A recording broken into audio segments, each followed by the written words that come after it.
Hello বন্ধুরা, তোমরা সবাই কেমন আছো? দেখেছো আমরা আবার বেরিয়ে পড়েছি। মানে একটা কথায় আছে না, প্রবাদ বাক্য, উঠলো বাই তো কটকে যায়, এমন হচ্ছে আমাদের ব্যাপার। তো মাম্মামের বাবা বাড়িতে এসছে অফিস থেকে, কোনো কথা নেই, এখন যাবো আমরা পিৎজা খেতে। এখন মোটামুটি ঘড়ির কাঁটায় বেজে গেছে সন্ধ্যা 7টা থেকে 7:30। তো যাই হোক, হাবড়ায় আর কিছু কাজ ছিল, কিন্তু আজকে কোনো কিছুই হয়নি, জাস্ট আমাদের ঘোরাটাই সার্থক হয়েছে, এটা হচ্ছে সব থেকে বড় কথা। তো অলরেডি আমরা রাস্তায় বেরিয়ে প্রথমে তো ওনার বায়না হলো, মাম্মা আমি একটু সমোসা খাবো। সে সমোসা তো আর বলতে পারছি না, সমোসা খাবো।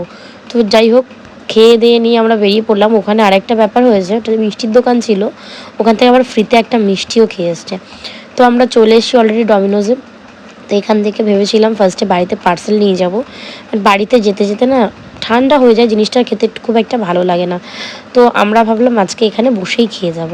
তো চলে এসেছি অলরেডি। আর দেখো, কোথাও গেলে তো তার মানে 2 পায়ের জায়গায় 4 পা হয়ে যায়, আর একাই সে 400 হয়ে যায়। তোর মা বাবা কাউকে দরকার হয় না, একাই সব চেনে, সব কিছুই জানে। তো একা একা দেখো গট গট করে নিজে উপরের দিকে হেঁটে চলছে। আর আমি ভিডিও করছি দেখে তোমাদের দাদাভাই আমাকে একটু প্যাক দিল। তো যাই হোক, এই দেখো একা একা উঠছে আর বলছে মা কি উঁচু উঁচু সিঁড়ি, বলতে বলতে উঠছে। তো যাই হোক, আমরা পৌঁছে গেছি, এবার অর্ডার করে নিচ্ছে তোমাদের দাদাভাই। তো এখানে আমাদের একটা পিৎজা অর্ডার করেছি মিডিয়াম সাইজ। তো যাই হোক, সেটা খেতে গিয়ে আমাদের 3 জনের দম ছেড়ে গেছে, কারণ অনেকটাই বড় ছিল। তো অর্ডার দিয়ে ওখানে নাচানাচি শুরু হয়ে গেছে, পিৎজা খাবো পিৎজা খাবো। তো অর্ডার দিয়ে এখানে আমরা অলরেডি বসে আছি। তো আমাদেরকে প্রায় 10-15 মিনিট লাগবে বলেছিল, তার থেকে একটু বেশি সময় লেগেছিলো। এবার যেহেতু রাত হয়ে যাচ্ছে, ওটা নিয়েও ভাবছিলাম যে সোনাকে নিয়ে আবার বাড়িতে ফিরতে হবে।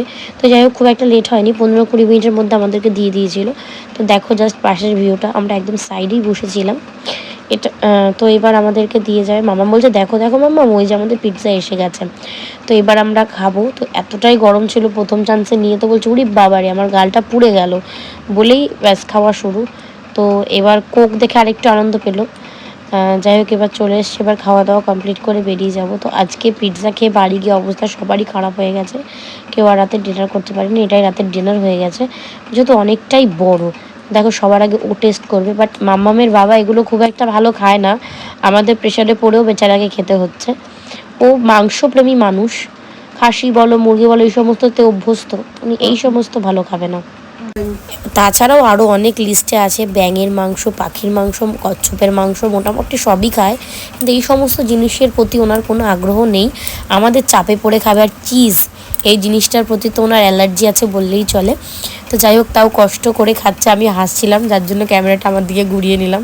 তো প্রচণ্ড গরম ছিল, তো আমরা আস্তে আস্তে খাচ্ছিলাম, বাট দেখছি কোনো মতেই শেষ হচ্ছে না। মানে এতটাই হয়ে গেছিলো আমাদের 3 জনের জন্য, কোয়ান্টিটি অনেকটাই বেশি হয়ে গেছিলো। মোটামুটি রাত